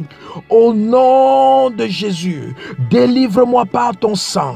Délivre-moi par ton sang. Délivre-moi par ton sang. Délivre-moi par ton sang. Au nom de Jésus, élève ta voix, demande à Dieu de te délivrer par le sang de Jésus de toute iniquité, car le sang de Jésus a coulé sur la croix pour te libérer de la captivité, de l'iniquité. La Bible dit dans le livre d'Ésaïe, chapitre 53, verset 5, que Jésus a été blessé pour tes péchés, Jésus a été brisé pour tes iniquités, que par le sang de Jésus-Christ, tu es supposé recevoir la liberté de l'emprise de l'iniquité. Je commande maintenant à toute personne qui écoute le son de ma voix, que toute iniquité qui était dans ta vie, toute iniquité qui te maintenait captif par la puissance du sang de Jésus, cette iniquité te libère, cette iniquité te libère, cette iniquité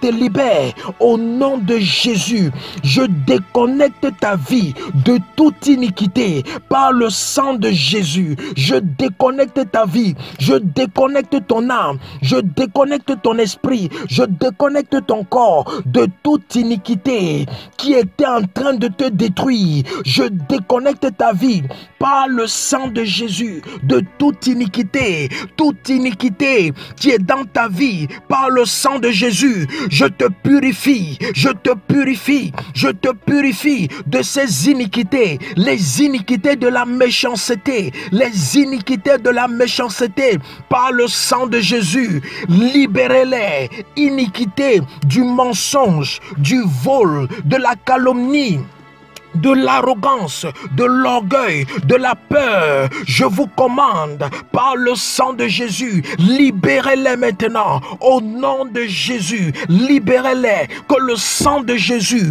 commence à entrer dans les fondations de ta vie. Que le sang de Jésus commence à entrer dans les fondations, les fondements de ta vie. Que ça commence à détruire la semence de l'iniquité. Que ça commence à détruire la semence de l'iniquité dans les fondements de ta vie, dans les fondations de ta vie. Au nom de Jésus, que le sang de Jésus entre dans ton sang et détruit toutes les traces de l'iniquité, toutes les traces de l'iniquité, toutes les traces de l'iniquité dans ton sang, toutes les traces de l'iniquité dans les fondations de ta vie. Le sang de Jésus te délivre.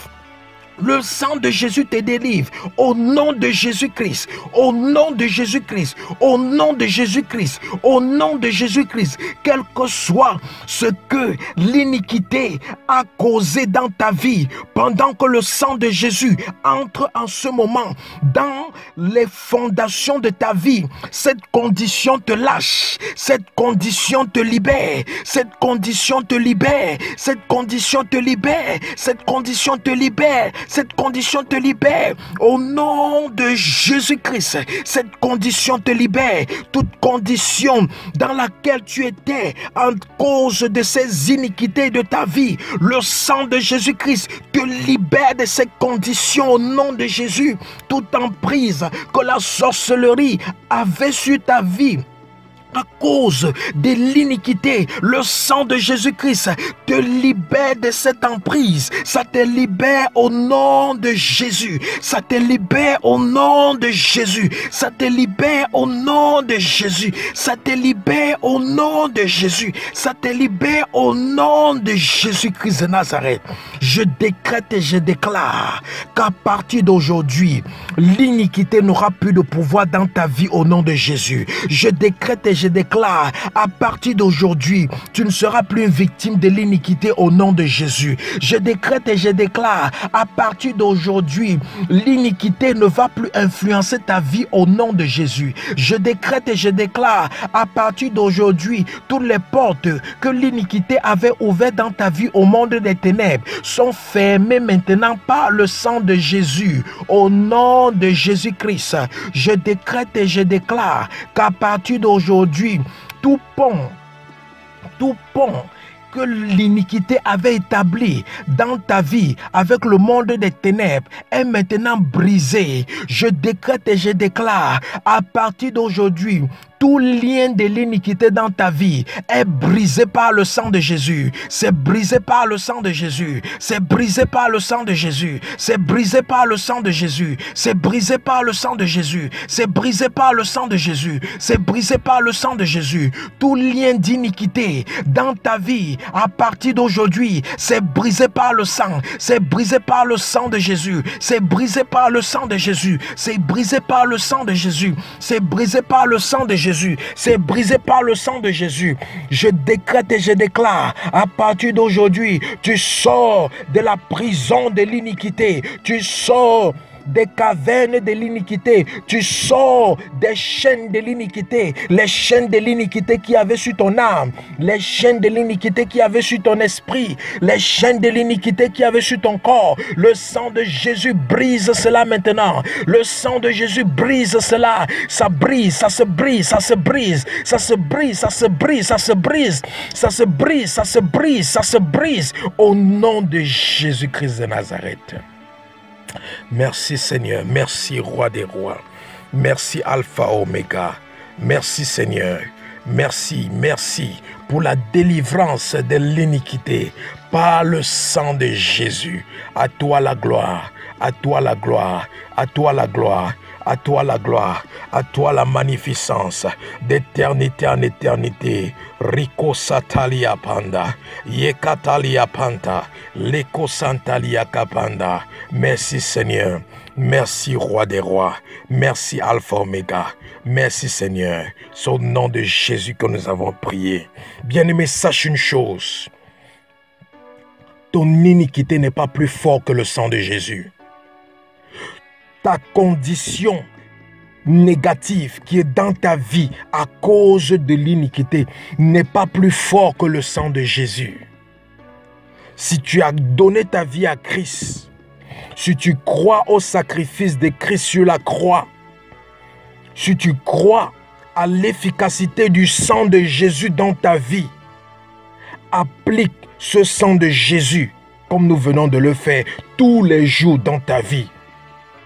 Applique ce sang de Jésus sur tes enfants, afin que l'iniquité qui avait déjà été transférée sur eux, ils soient aussi délivrés de cela. Sans ça, tu vas voir tes enfants répéter ta vie. Sans ça, tu vas voir tes enfants répéter tes erreurs. Sans ça, tu vas voir tes enfants se comporter négativement de la même manière dont tu t'es comporté à cause de l'iniquité. Le sang de Jésus-Christ nous a été donné pour être appliqué, pour que le péché soit expié, pour que la transgression soit effacée et pour que nous soyons purifiés et délivrés de l'iniquité. Donc, utilise le sang de Jésus tous les jours pour combattre le péché, pour combattre la transgression, et pour être délivré de l'iniquité dans ta vie. Et si tu as la foi, tu seras toujours vainqueur. Quelle que soit ta situation, ne doute pas, ne sois pas effrayé et ne te décourage pas. Car toute prière que tu fais est importante. Et toute prière que tu fais, même si tu ne vois pas les effets physiquement, spirituellement, toute prière que tu fais te fait du bien. Et ça te donne de l'avantage face à l'ennemi. Donc, utilise le sang de Jésus-Christ pour combattre l'iniquité dans ta vie, pour combattre le péché et pour combattre la transgression. Que Dieu te bénisse. Shalom.